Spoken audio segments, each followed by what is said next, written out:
दाल की कीमतें इस समय चर्चा में हैं क्योंकि इसकी कीमतों में गिरावट देखे जाने की खबरें सामने आई है। एक रिपोर्ट में बताया गया है कि देश में दाल के प्रमुख उत्पादक राज्यों की मंडियों में नई फसल के आने के बाद कीमतों में गिरावट आई है। नई फसल और आवक के बढ़ने से कीमतों में देखी गई गिरावट को लेकर बताया जा रहा है कि आगामी दिनों में कीमतें एक सीमित दायरे में बनी रह सकती हैं। ताजा आंकड़ों से पता चलता है कि वर्तमान में चना और मसूर की कीमतें सरकार द्वारा तय एमएसपी से नीचे चल रही हैं। बता दें कि 21 मार्च को जो सप्ताह समाप्त हुआ है उसमें देखा गया कि चने का अखिल भारतीय औसत थोक मूल्य गिरकर 5042.55 रुपए प्रति क्विंटल पर पहुंच गया, जहां उससे पिछले सप्ताह के दौरान इसकी कीमत 5147.31 रुपए प्रति क्विंटल दर्ज की गई थी। चने की एमएसपी की बात की जाए तो रबी मार्केटिंग सीजन 2026-27 के लिए चने की एमएसपी 5875 रुपए प्रति क्विंटल सरकार द्वारा तय की गई है। वहीं मसूर की कीमतों में भी गिरावट देखे जाने की बात कही जा रही है, जहां मसूर का भाव अभी 6778.37 रुपए प्रति क्विंटल पर आ जाने की खबर है, जहां इससे पहले इसकी कीमत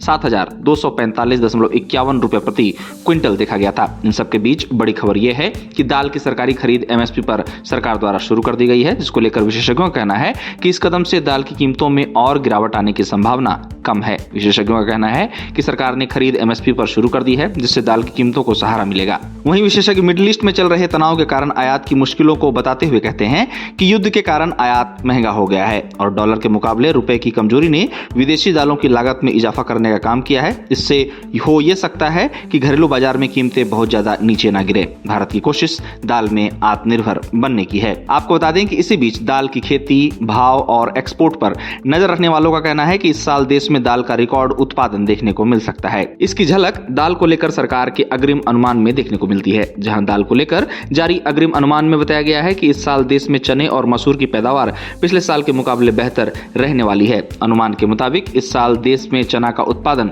117.92 लाख टन देखने को मिल सकता है, जहां पिछले साल चने का उत्पादन देश में 111.14 लाख टन देखा गया था। वहीं इस साल देश में मसूर के उत्पादन को लेकर जारी अनुमान के मुताबिक इस साल देश में मसूर दाल का उत्पादन 17.33 लाख टन रहने की उम्मीद है, जो पिछले साल 16.54 लाख टन दर्ज किया गया था। बता दें कि अच्छी बारिश के कारण देश के प्रमुख दाल उत्पादक राज्यों में इस साल अच्छी फसल होने की बात कही जा रही है। हालांकि इस बात को कहा गया है कि बेमौसम बारिश से इस बार दाने का आकार छोटा है और कहीं कहीं रंग भी हल्का पड़ने की बात सामने आई है। अब मांग में सुस्ती और आवक का दबाव भी चर्चा में है। हाल ही में सामने आई India pulses and grain association की साप्ताहिक रिपोर्ट में इस बात को कहा गया है कि चने की दाल और बेसन की मांग के कमजोर रहने के कारण मिलर्स और व्यापारियों द्वारा खरीदारी में सावधानी बरती जा रही है। हालांकि इस रिपोर्ट में अनुमान लगाया गया है कि आयात मार्च के अंत तक 6.44 लाख टन पर पहुंच सकता है। रिपोर्ट की माने तो आयात के इस आंकड़े को छूने के बाद